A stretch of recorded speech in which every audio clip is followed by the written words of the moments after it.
తదుపరి ప్రశ్న పట్టయ్య గారు వేసినటువంటి ప్రశ్న. ఇప్పుడున్న ఆకాశమే చిదాకాశం అంటున్నారు తమరు అని అన్నారు. దానికి గురువు గారు అవును, భూతాకాశం అనేది కూడా చిదాకాశమే. మిగతా 4 భూతములతో కూడి ఉండటం చేత దీనిని భూతాకాశం అన్నారే గాని 4 భూతములు లేనప్పుడు ఉండేది చిదాకాశం ఒక్కటే అన్నారు. చిదాకాశమే మహాభూతము, మహా అద్భుతము. చిదాకాశమే పంచభూతములుగా వికసించింది. పంచభూతములు ఉన్నప్పుడు లేనప్పుడు ఉన్నది చిదాకాశం ఒక్కటే. ఆ చిదాకాశమే నేను అని వివరణ ఇచ్చారు గురువు గారు.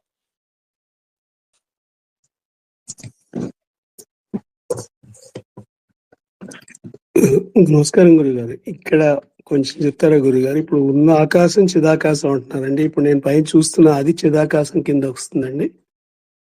అవును, అదే మన ఇద్దరి చిదాకాశం. మధ్యలో మీ ఇప్పుడు స్పేస్ ఉంది కదా, అవునండి, ఆ స్పేస్ ఇది ఏదైతే ఆకాశం. మనం భూతాకాశం అని సంబోధిస్తున్నామో ఆ,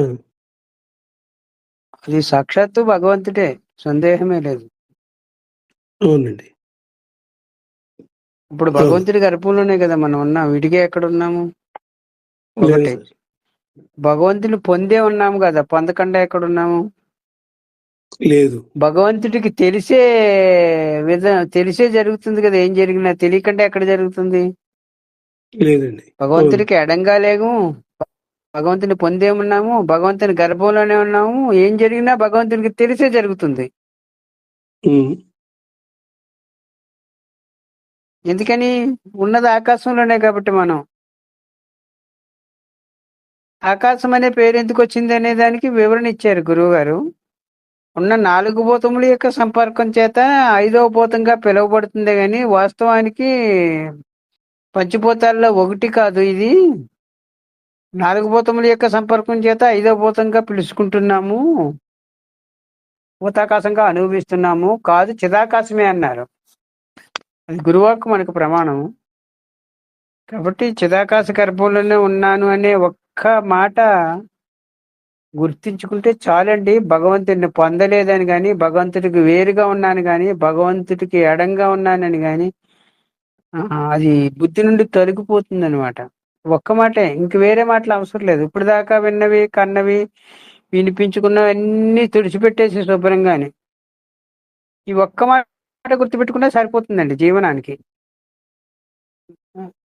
ఏంటి ఇప్పుడు ఏదైతే మనం ఆకాశం అని అనుభవిస్తున్నామో అది సాక్షాత్తు భగవంతుడే అని, భగవంతుని గర్భంలోనే ఉన్నామని, భగవంతుడితో కలిసే ఉన్నామని, భగవంతుడు గర్భంలో నేనున్నాను, నా గర్భం అంతా కూడా వ్యాపించి భగవంతుని తత్వమే ఉంది అని, అది లేకపోతే మనం ఉండడం అనే అసంభవం అని, దాని ఉనికే నా ఉనికిగా ఉందని, దాని జ్ఞానమే నా జ్ఞానముగా ఉందని, అది లేని క్షణం అంటూ లేనే లేదు. ఇంకా నేను ఉండొచ్చు పోవచ్చు, కానీ అది సదా ఉంటుందని, చివరికే ఆ నేను అనేది అదే అని ఇది కాదని గుర్తిస్తే చాలండి.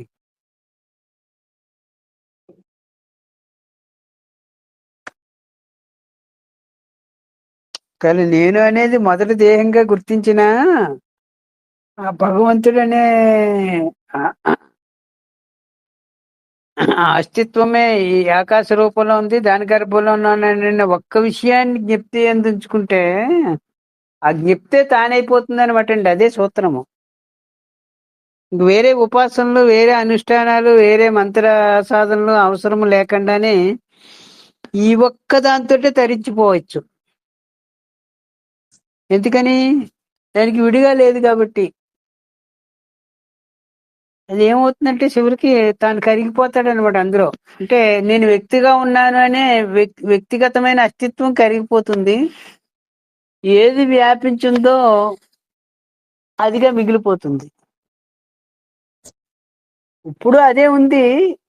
ఈ అహంకారం ఏం చెప్తుందంటే నేనున్నాను, ప్రత్యేకంగా దేవుడి కంటే వేరుగా భిన్నంగా నేనున్నాను, నాకు ఒక తెలివి, నాకు ఒక జ్ఞానము, నాకు ఒక పరిధి ఉంది, నాకు అట్లాంటి జ్ఞానం కావాలి, నాకు అట్లాంటి బుద్ధి ఉండాలి, లేకపోతే నాకు అట్లాంటి లక్షణాలన్నీ ఉండాలని కోరుకుంటుంది మనస్సు.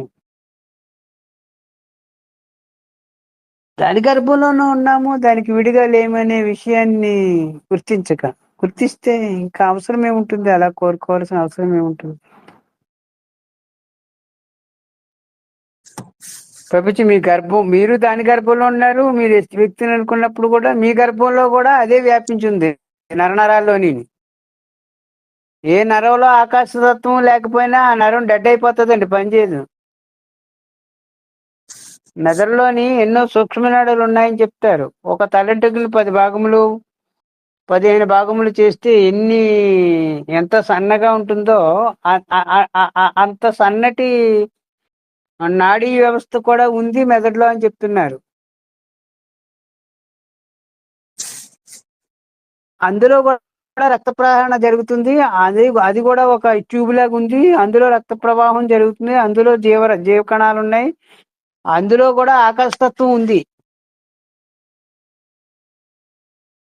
అంటే ఈ భగవతత్వం ఉంది. ఇప్పుడు భగవంతుడు లేని చోట ఎక్కడుంది? అణువు వ్యాపించలేదు. ఈ లోపల బయట మొత్తం తానే నిండుంటే ఇక్కడ మీకెక్కడ ఉంది అస్తిత్వము? వ్యక్తిగా మొత్తం బయట అదే ఉంది, ఇప్పుడు లోపల ప్రతి అణువు అదే వ్యాపించింది. అలా వ్యాపించున్న తత్వానికి ఆకాశం అని పేరు పెట్టి మనం దూరం చేసుకున్నాం భగవంతుని యొక్క వైభవాన్ని. మనసు గుర్తించలేకపోతుంది దూరం చేసుకోవడం వల్ల. లేదు, అదే అణువు వ్యాపించింది, ఆకాశంగా ఉన్నదే, అదే చిదాకాశంగా ఉన్నదే, ఆకాశంగా ఉన్నది, ఆకాశంగా ఉన్న గర్భంలోనే మనం ఉన్నాము. అదే నా శరీరంలో అణువు వ్యాపించున్నది, అసలు లేని క్షణమే లేదు. నేను ఉండొచ్చు, పోవచ్చు, గురువుగారు అది ఉంటుంది సదా అని గుర్తిస్తే చాలు. గురువుగారు అయ్యా ఇప్పుడు ఖాళీ ప్లేస్ అంటే భగవంతుడా? అయ్యా ఇప్పుడు ఖాళీ ప్లేస్ అన్నాం కదా, ఖాళీ ప్లేస్ అంటే భగవంతుడా అంటున్నాను. అవును, భగవంతుడే ఖాళీ ప్లేస్ గా ఉంది.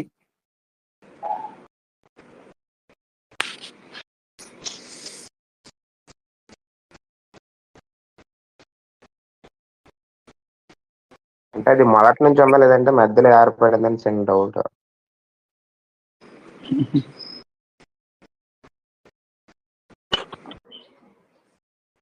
గురువు గారు నమస్కారం అండి. అయ్యా నమస్కారం అండి. ఈ ఖాళీ ప్లేస్ అని మెన్షన్ చేయడం కన్నా ఖాళీ అనుకోవచ్చు అండి. ఆ ఖాళీ తత్వమే భగవంతుడు అంటే స్పేస్ గా ఉంది ప్రస్తుతం. మీరు ఏ అదే పేరైనా పెట్టుకోండి. ఖాళీ ప్లేస్ అని మెన్షన్ స్పేస్ చేస్తున్నాం కదా, ప్లేస్ అలా కాదు, స్పేస్ కాకుండా స్పేస్ స్పేస్ స్పేస్ స్పేస్ అండి. ఖాళీ. అచ్చా, స్పేస్ అంటే ఖాళీ అని ఇంగ్లీష్ లో స్పేస్ అని కదా అంటారు. అదే రెండు అర్థం ఉంటాయి. ఖాళీ ఖాళీ ఖాళీ అనండి, ఏదో ఖాళీ. పేరు పెట్టుకోండి, దైవం అనుకోండి, నష్టమేముంది. ఉమ్, లేకపోతే స్పేస్ అనుకోండి, లేకపోతే ఖాళీ అనుకోండి, ఉమ్, లేకపోతే బ్రహ్మము అని పేరు పెట్టుకోండి, ఇంకా బాగుంటుంది. ఉమ్, బ్రహ్మమే ఉంది ఇప్పుడు ఇక్కడ. ఎలాగా ఖాళీగా ఉన్నది బ్రహ్మమే, ఖాళీలో ఉన్న ఆ పదార్థంగా ఉన్నది బ్రహ్మమే. ఉమ్. దానికి ఒక అయ్యా, పేరు పెట్టుకున్నాం అన్నమాట, అంతే. ఆ ఖాళీకి అంతే. అయ్యా. ప్రస్తుతం బ్రహ్మం అని పెట్టుకుందాం, మాట్లాడుకోవడానికి బాగుంది కదా. అయ్యా. ఏం పెట్టుకున్నా అభ్యంతరం చెప్పదు, ఏ పేరైనా పెట్టుకోవచ్చు, మీ ఇష్టం. దానికి అసలు ఉమ్, పేరే లేదు, కానీ ఏ పేరు పెట్టుకున్నా ఉమ్, చెల్లుబాటు అవుతుంది. పేరు లేని దానికి, అయ్యా. పేరున్న దానికి చెల్లుబాటు అవుతుంది. మరలా బాబు గారు కదా అయ్యా. మాట్లాడుతున్నది, అయ్యా. పిఎస్ బాబు గారు అనే పేరు కనిపిస్తుంది మాకు. కానీ మిమ్మల్ని మేము ఉమ్, పిలాలంటే 10 మందిలో ఉన్నప్పుడు పిఎస్ బాబు అంటేనే మీరు చెయ్యెత్తుతారు, ఓయ్ అంటారు. ఉమ్, వేరే పేరుటి పిలిస్తే మీరు పలకలేరు, మిమ్మల్ని మీరు ప్రకటించుకోలేరు. ఎందుకని? అయ్యా. మీరు ఆ పేరు కనెక్ట్ అయి ఉన్నారు కాబట్టి. అసలు పేరే లేకపోతే అయ్యా.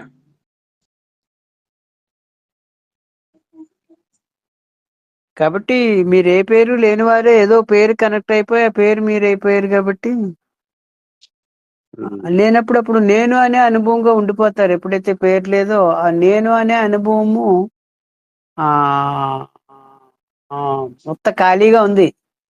ఇప్పుడు మనం ఏదైతే ఖాళీ అంటున్నామో ఆ ఖాళీగా ఉన్నది నేను అనే అనుభవమే. అయ్యా. దాని గురించి తాను చెప్పుకోవాలంటే నేననే చెప్తుంది, అంతకు మించి మాటలు లేవు తన దగ్గర. ఉమ్, తనేమన్నా తన గురించి తను చెప్పుకోవాలంటే నేను అని చెప్పి ఊరుకుంటుంది అంతే. ఇంకేమీ లేవు, మాటలు లేవు అంతకు మించి తన దగ్గర. ఉన్న మాటలన్నీ ఆ నేను గర్భంలో ఉన్న దాన్ని దగ్గర నుంచి వచ్చాయి ఈ మాటలన్నీ, మనం మాట్లాడుకునే మాటలన్నీ. అయ్యా అక్కడేమీ మాటలు ఉండవు, అయ్యా కొత్త ఖాళీగానే ఉంది, కొత్త అయ్యా నేనుగానే ఉంది, ఉమ్, కొత్త సత్వస్తువుగానే ఉంది. ఉమ్, దాని గర్భంలోనే ఉంది ఇదంతా, మనం చూస్తున్నదంతా. ఉమ్, అది ఫిజికల్ గా కూడా మనకు తెలుస్తుంది కదా, ఆకాశ గర్భంలోనే ఇదంతా ఉంది అని. గ్రహాలు, నక్షత్రాలు, సూర్యుడు ఇవన్నీ ఉమ్. ఆకాశ గర్భంలో ఉన్నాయని మనకు కూడా తెలుస్తుంది కదండి, బుద్ధికి అందుతుంది కదా ఈ జ్ఞానము. అందుతుందండి. బుద్ధికి అందిన జ్ఞానంలో బుద్ధికి అందనిది ఒకటి ఉంది, ఆకాశం అనే తత్వాన్ని. దాన్ని కూడా బుద్ధి ఫిలప్ చేసేసుకుంది ఆకాశమని. అయ్యా ఆకాశమని పూరించేసుకుని దేవుడి కోసం వెతుకుతుంది అనమాట. లిమిటెడ్నెస్ చేసేసుకున్నాం మనం ఆకాశం అని. మనం ఆకాశం అని లిమిటెడ్నెస్ చేసేసుకున్నాం దాన్ని. ఆకాశంగా ఉన్న ఆకాశం దేవుడు కాదు, ఆకాశం అని లిమిట్ చేసేసుకుంది బుద్ధి. ఉమ్, ఇంకా దేవుడే అయ్యా ఆకాశంగా ఉందని మార్చుకుంటే సరిపోతుంది. అయ్యా అప్పుడు దేవుడి కోసం మీరు ఎతకవలసిన అవసరం ఉండదు, దేవుడి కోసం ఒక్క అడుగు కూడా తీసి పక్కకు వేయాల్సిన అవసరం ఉండదు. ఉమ్, పైపెచ్చి దేవుడిని పొందలేదనేది కూడా పోతుంది భావంలోంచి. దేవుడు అయ్యా తెలీదు, దేవుణ్ణి పొందలేదు, దేవుడు ఎవరు అనే ప్రశ్న కూడా పోతుంది. దేవుడు ఉమ్, ఎక్కడుంటాడు అనే ప్రశ్న కూడా పోతుంది. దేవుడు నాకు తెలియదు అనే ప్రశ్న కూడా పోతుంది, మీ హృదయాంతరాల్లోంచి పోతుంది, మామూలుగా పోవడం కాదు. ఉమ్, మీరు ఆకాశమే, దేవుడే ఆకాశంగా ఉందని గుర్తిస్తే అయ్యా ఈ ప్రశ్నలకి తావే ఉండదు. ఉమ్.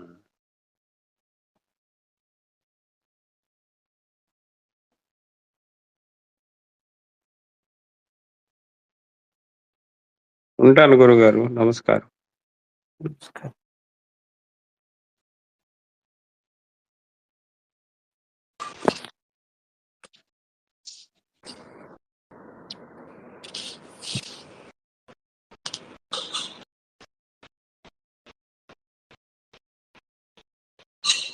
గురువు గారు, ఇప్పుడు మీరు ఆకాశం అంటున్నప్పుడు ఆకాశంలో ఉన్న సర్వ పదార్థాలు కూడా ఆకాశం కిందకి వస్తాయి అనే కదా గురువు గారు? అవును, ఆకాశమే నామరూపాలుగా కనిపిస్తుంది, జగత్తుగా కనిపిస్తుంది. ఆకాశమే గురువు గారు, ఆకాశమే రూపాంతరం చెంది అట్లా కనిపిస్తుంది. ఓకే.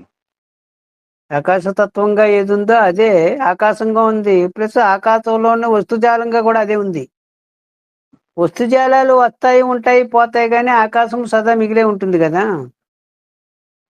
అవునండి. కాబట్టి ఆకాశాన్ని ఉన్న 4 భూతం యొక్క సంపర్కం చేత ఐదో భూతంగానే చూడడం అలవాటు చేసుకోవడాలు. బుద్ధికి భగవంతుడు అనేవాడు ప్రత్యేకంగా ఎక్కడో ఉంటాడు, వైకుంఠంలో, కైలాసంలో అనేది వచ్చేసింది అనమాట. ఈ శాస్త్రకారులు కూడా అది చెప్పడం లేదు, చెప్పిన వారు కూడా ఎవరు ఆ మాట చెప్పలేదు. మన పుణ్యవశత్తు గురువు దొరికారు కాబట్టి గురువు ఆ రాశి అని బద్దలు కొట్టి చెప్పారు. ఏది చిదాకాశం అని చెప్తున్నారో అదే భూతాకాశంగా ఉంది. ప్రస్తుతం మనం భూతాకాశంగా అనిపించేది భూతాకాశం కాదు, సాక్షాత్తు చిదాకాశం అని చెప్పారు. ఆ ఒక్క మాట తీసుకుంటే చాలు, మన ఆధ్యాత్మిక కోర్సు పూర్తయిపోయినట్టే.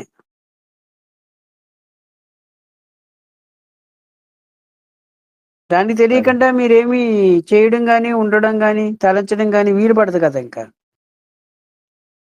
అవునండి. అయిపోలేదు, ఇంకేముంది.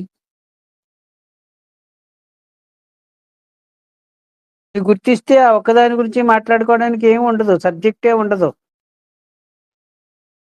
సబ్జెక్ట్ కాదు, ఆకాశం అనేది సబ్జెక్టా? ఆకాశంలో ఉన్నదానికి సబ్జెక్ట్ ఉంటుంది, కానీ ఆకాశానికి సబ్జెక్ట్ ఏముంటుంది? ఉంటుంది అంతే.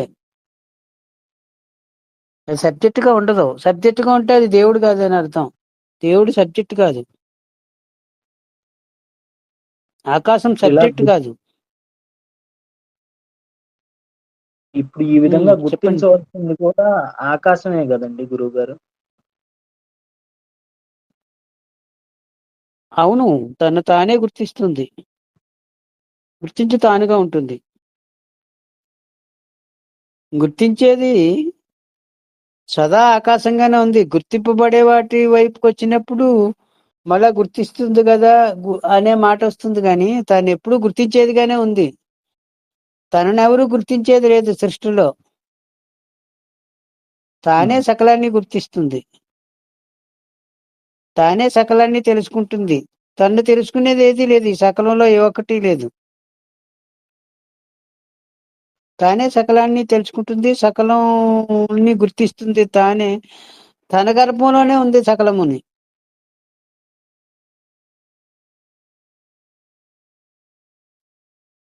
సకలము వచ్చి ఉండి పోవచ్చు, కానీ తానెప్పుడూ సదా ఉంటుంది తానుగా.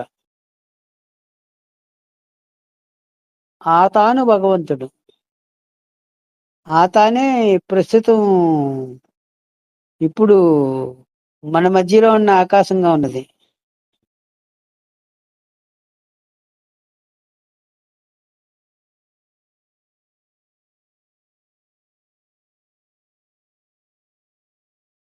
నమస్కారం గురుగారు. నమస్కారం.